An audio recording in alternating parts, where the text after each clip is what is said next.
जीवका के लोनी पर उठा ली ही टेम्पू गाँव में दम भर चलाई राजा जी।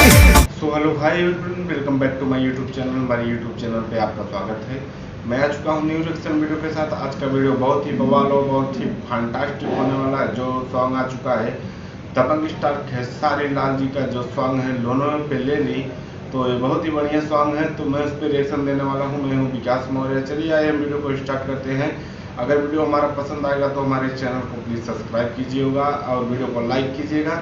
चलिए हम वीडियो को स्टार्ट करते हैं, देख लेते हैं लोनो ले ली सॉन्ग। तो बहुत ही बढ़िया सॉन्ग है। चलिए ले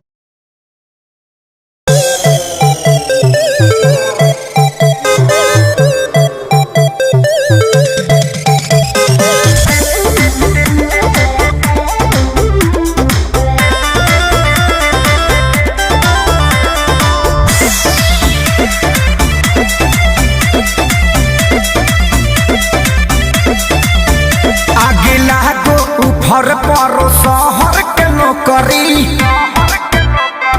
डर लागे कमनो पटाली छोकरी। ए जी सुन ना, आगे लागो ऊपर पर शहर के नौकरी डर लागे कमनो पटाली छोकरी। हो जाई काम भकमाई राजा जी, हो जाई काम भकमाई राजा जी।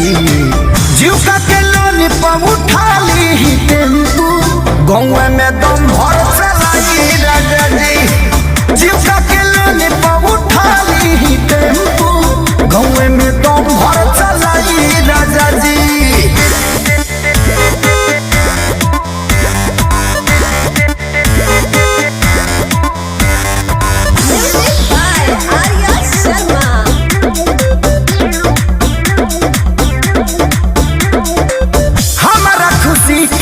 पल भर में छीनी रोज साझे पैसा गिन बन के महलकिनी।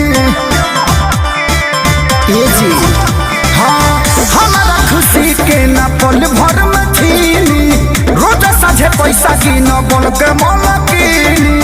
बात मानी करी ना टराई राजा जी, बात मानी करी ना टराई राजा जी।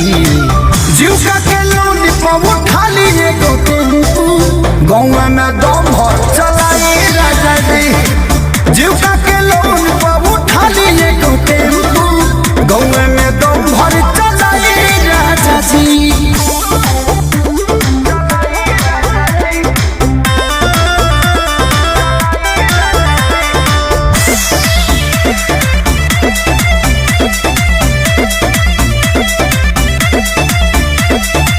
जानतानी बिजनेस की होई न तेजी चली बैटरी पहलागी न तेजी।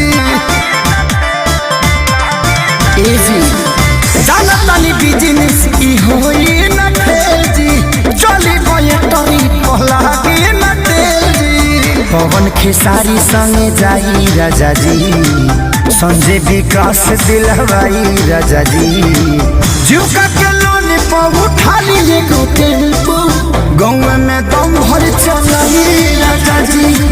जीवका के लोनी पर उठा लिए गो टेम्पू गाँव में दम भर चलाई राजा जी।